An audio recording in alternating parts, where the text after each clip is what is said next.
Greetings everyone, my name is Jimmy Linville. I'm the owner of 4L Irrigation. Today we're in a little bit different surroundings than normally. We're actually in my wife's kitchen. She is away in California seeing my grandbaby, so I can get by with it today. I just got to make sure everything's put back together before she gets back home tonight. I want to talk to you about what I think is probably one of the most difficult parts that I have seen homeowners struggle with, and that's after they find a leak and they cut it out, is replumbing the pipe that is in the ground.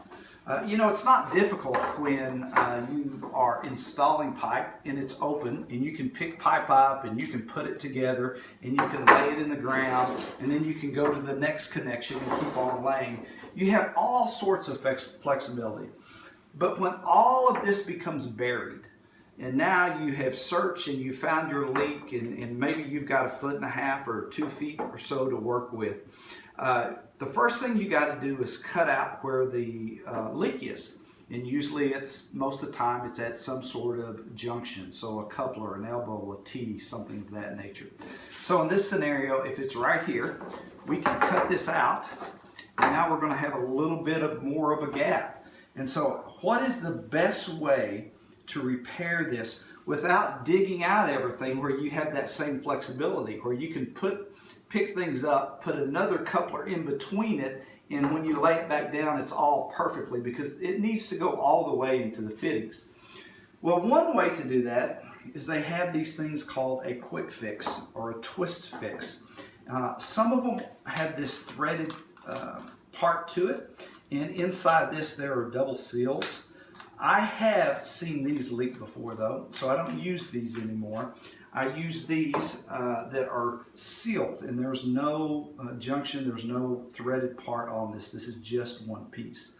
And in this scenario, what we would do is we would measure, and there is a stop. You can see where the pipe stops coming inside of this is right here where this line is on the outside of this. So we would have to cut it where this line measured up with this end of the pipe, and the other one comes right to the end of that pipe. And then what we would do, first of all, we want to know which way the water is flowing. And whichever the way the water is flowing, say the water is flowing this way in the pipe, we want to make sure that the big part is going the way that the water starts into the pipe. And we do that because this presses out, and we want that to have the ability to press it out and not actually work against the mechanism itself. And then what I do, I glue and primer this coupling onto this end. I compress it, I glue it onto this end, and I have the ability to twist it. And that's one of the things that the manufacturer recommends when you primer and glue pipe, is that you give it a twist. Now I have the ability to fully extend this, and when I do, I extend it right onto this piece of pipe. And the nice thing about these is, again, I have the ability to twist this once it's here. And so now I've got a good solid twist in a scenario where I have a straight line and I didn't have to dig up large parts. This is a little bit thicker than the pipe all the time, so I'm going to have to dig this out just a little bit so that I have the room to go where it is even, because we want to make sure that the pipe is fully inserted into the fittings and that it is all the way in. It's not twisted or it's not level. So that's a straight scenario, and that's the easiest way to work with that. The next scenario is, well, what if it's not a straight scenario? What if I'm dealing with something like this? And now my leak is right here. So again, I've got a scenario, not only do I have pipe running this way, but all of this now is holding this down. And if I still have the same foot or two uncovered, I've got to cut this piece out. And when I do cut this piece out, again, it's going to look something like this. So now I've got to try to plumb this back together, and I'm not going to have ability to raise this side or this side without really digging out a lot. And even if I dig out on this side, I'm dealing with this T, which is going to inhibit me from raising it up the way that I need to. So here's a quick way to remedy that.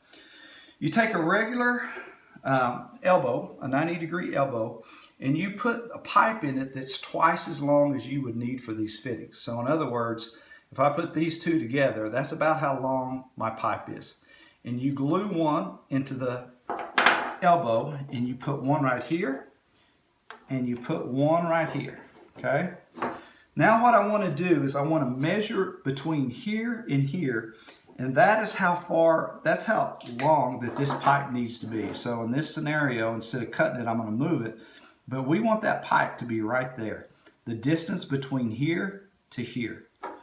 Now we can come back with this. We make sure when we glue these on that these are straight, and then simply this fits just like this.